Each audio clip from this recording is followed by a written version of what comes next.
نحمدہ ونصلی علی رسولہ الکریم اما بعد۔ آج کے ہمارے سبق کا موضوع ہے شب بارات کے اعمال۔ اسلامی سال کا 8واں مہینہ شعبان المعظم ایک بابرکت اور فضیلت والا مہینہ ہے، اور اس کی فضیلت کی سب سے بڑی وجہ وہ اس مہینہ میں شب بارات کا ہونا ہے، یعنی شعبان کے 15 اور 14 تاریخ کے درمیانی رات جس کو ہم شب بارات کہتے ہیں، وہ رات اس مہینہ میں آتی ہے۔ اور شب بارات کی فضیلت اور بابرکت ہونا، یہ اس کا ثبوت احادیث مبارکہ میں موجود ہے، اگرچہ وہ سنداً ضعیف ہے لیکن کثرت طرق کی وجہ سے وہ ایک حسن کے درجے میں ہے۔ بہرحال شب بارات کے اعمال کے متعلق مختصراً عرض یہ ہے کہ احادیث مبارکہ سے شب بارات میں 3 اعمال کا ثبوت ملتا ہے۔ نمبر 1 انفرادی نفلی عبادات، نمبر 2 کبھی کبھار قبرستان جانا، نمبر 3 15ویں شعبان کا روزہ رکھنا۔ اب ذرا تفصیلاً عرض یہ ہے، یعنی ان کی تفصیل مختصراً یہ ہے کہ انفرادی نفلی عبادات کا مطلب یہ ہے کہ شب بارات کو اکیلے اور تنہا کوئی نفلی عبادت کرنا چاہے تو یہ احادیث مبارک کے مطابق ہوگا۔ پھر نفلی عبادت میں خواہ وہ نفلی نمازیں پڑھے،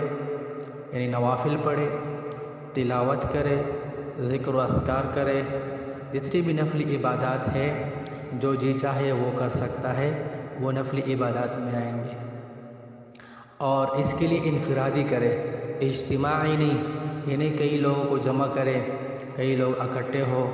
اور مسجدوں میں جو ہے اس کے لیے اجتماعات ہو، یا نفل نمازوں کے جماعت سے جو ہے اہتمام ہو، یہ بات احادیث مبارکہ سے ثابت نہیں ہے۔ اور نہ نفلی عبادات کو اس طرح اجتماعی حالت میں کرنی چاہیے، بلکہ انفرادی حالت میں نفلی عبادات کوئی کرنا چاہے تو یہ حدیث کے مطابق ہوگا۔ اور نمبر 2 حضور صلی اللہ علیہ وسلم سے پوری زندگی میں ایک مرتبہ شب بارات کی رات کو، یعنی شب بارات میں قبرستان جانا وہ ثابت ہے۔ اور اسی حدیث کے پیش نظر علماء نے لکھا ہے کہ اگر کوئی یکا دکا بار جائے یا کبھی کبھار شب بارات قبرستان جانا چاہے تو اس کی گنجائش ہوگی، لیکن اس کو ہر سال کا معمول بنانا، اس کو ضروری سمجھنا یا اس کو سنت سمجھنا، یہ صحیح نہیں ہوگا۔ 2 باتیں ہو گئی۔ نمبر 3 15ویں شعبان کا روزہ رکھنا۔ 15ویں شعبان یعنی شب بارات کی رات گزرنے کے بعد جو اگلا دن آتا ہے جس کو 15ویں شعبان کہتے ہیں، اس کا روزہ رکھنا یہ مستحب درجہ ہے۔ اگرچہ اس متعلق جو حدیث وارد ہے وہ سنداً ضعیف ہے، لیکن علماء کی تحقیق یہی ہے کہ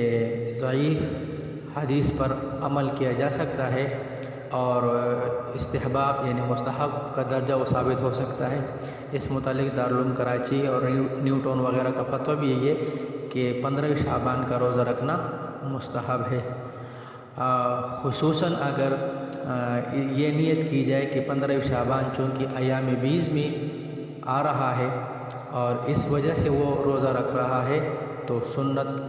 کی نیت بھی کر سکتا ہے۔ یعنی حضور صلی اللہ علیہ وسلم ہر مہینہ 13، 14، 15 کا روزہ رکھتا تھا، ہر مہینہ۔ اب چونکہ 15ویں شعبان وہ 15ویں دن میں آ رہا ہے جس کو ایام بیز کہتے ہیں، اب اگر کوئی 15 شعبان کا روزہ رکھنا چاہے تو یہ تو فی نفس ہی مستحب ہے، لیکن اگر ایام بیز کی خیال و نیت سے کوئی رکھے تو سنت کا درجہ بھی انشاءاللہ حاصل ہوگا اس کو۔ یہ مختصر 3 قسم کے اعمال جو میں نے عرض کر دیے، یہ احادیث مبارکہ سے ثابت ہے، اور جتنا ثابت ہے اسی کے مطابق شب بارات اور 15 شعبان کوئی عمل کرے تو وہ موجب اجر اور ثواب ہوگا، اور اسی کے مطابق عمل کرنا چاہیے۔ اس کے علاوہ جو دیگر اعمال یا نظریات لوگ رکھتے ہیں اس سے ہمیں اجتناب کرنا چاہیے۔ مثلاً اجتماعی عبادات، نفل کی جماعتیں، مسجدوں میں چراغاں کرنا، مسجدوں میں نفلوں کی جماعت کرنا، مسجدوں میں اجتماعی ذکر کرنا خاص شب بارات میں، یا گھروں میں اجتماعی نوافل وغیرہ کرنا، یا لوگوں کو بلا کر جو ہے نا عبادت کے لیے بلانا، یہ چیز ثابت نہیں ہے اور نفلی عبادات ہے، لہذا اس کو لازمی یا سنت کا درجہ دینا یہ بھی صحیح نہیں۔ اور دوسری بات، بعض لوگوں نے مخصوص قسم کی نمازیں مقرر کر رکھے ہیں، اپنے طرف سے گڑے ہوئے ہیں، حدیث سے ثابت نہیں ہے۔ کوئی کہتا ہے کہ 4 رکعت پڑھے، ہر رکعت میں سورۃ اخلاص پڑھے، یا ہر رکعت میں سورۃ یاسین پڑھے، یا مغرب کے بعد 6 رکعت پڑھے، اس میں فلاں صورتیں پڑھے، یا صلاۃ الرغائب کے نام سے مشہور ہے وغیرہ وغیرہ۔ جو بھی مخصوص قسم کی نمازیں لوگوں نے اپنی طرف سے بنائی ہوئی ہے، وہ شب بارات کو بالکل ثابت نہیں ہے، مطلقاً عبادت ثابت ہے، خواہ وہ کوئی تلاوت کرے، کوئی ذکر اذکار کرے، کوئی نفل نماز پڑھے، لیکن کوئی مخصوص قسم کی عبادت وہ مقرر نہیں ہے کہ اتنی تعداد میں کوئی شب بارات کو عبادت کرے تو ثواب ملے گا ورنہ نہیں، ایسی کوئی بات ثابت نہیں ہے۔ اور دوسری بات، جیسے کبھی کبھار قبرستان جانا ہے، یہ تو صحیح ہے، لیکن ہمارے دور و معاشرے میں شب بارات کو جس رسم و رواج کے تحت اور جس اہتمام کے تحت اور دھوم دھام سے جو ہے نا قبرستان جایا جاتا ہے، تو یہ باتیں احادیث کے بالکل خلاف ثابت نہیں ہے۔ قبرستان میں چراغاں کرنا، موم بتیاں جلانا، قبروں پر پھولوں کی پتیاں ڈالنا، اور قبروں کو اسی خاص رات میں لیپنا اور اس پر پانی جو ہے نا چھڑکانا، یہ چیزیں بالکل ثابت نہیں ہے۔ اور قبرستان میں خواتین کا آنا، میلہ کی شکل بنانا، یہ چیزیں بالکل ثابت نہیں ہے۔ اگر یہ سنت ہوتی تو حضور صلی اللہ علیہ وسلم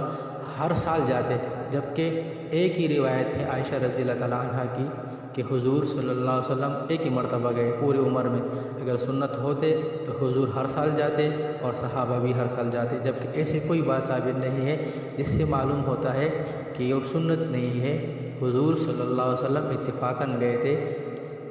تو لہٰذا اس کو سنت نہیں سمجھنا چاہیے۔ جبکہ ہمارے دور میں لوگ تو اس میں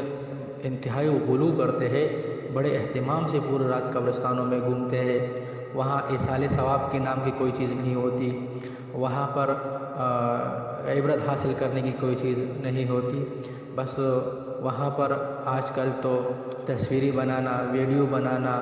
چراغاں کرنا، ان کی طرف رجحان زیادہ ہے۔ بس تصویر لے لی، آگے پیچھے سینڈ کرتے ہیں کہ میں قبرستان پر آیا ہوں، یہ والدہ کی قبر ہے، یہ والد کی قبر ہے، یہ فلاں ہے، اتنے ہم نے پتیاں ڈال دی، اتنی موم بتیاں یا اگربتیاں جلا دی ہے، یہ ہم نے مسور کی دال ان پہ ڈال دی ہے، یہ ہم نے قبر کو لیپ لیا، اس طرح لیپ لیا، یہ بس آڈیو ویڈیو وغیرہ کے پیغامات ہوتے ہیں، کوئی عبرت حاصل کرنا، نصیحت حاصل کرنا نہیں ہوتا، جو کہ سراسر جو ہے نا احادیث مبارکہ وغیرہ کے خلاف ہے۔ اور تیسری بات، روزہ رکھنا چونکہ ایک مستحب درجہ ہے، تو لہٰذا مستحب کو مستحب ہی سمجھ کر روزہ رکھنا چاہیے، اس میں غلو نہیں کرنا چاہیے، اس کو لازم نہیں سمجھنا چاہیے، بلکہ اس کو سنت کا درجہ بھی نہیں دینا چاہیے۔ کوئی رکھے ثواب ہے، نہ رکھے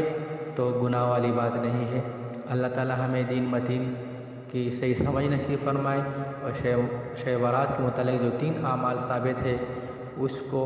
احادیث کے مطابق عمل کرنے کے ہمیں توفیق عطا فرمائے، اور دیگر جو خرافات ہے اللہ تعالی ہمیں اور پوری امت مسلمہ کو اس سے بچائے۔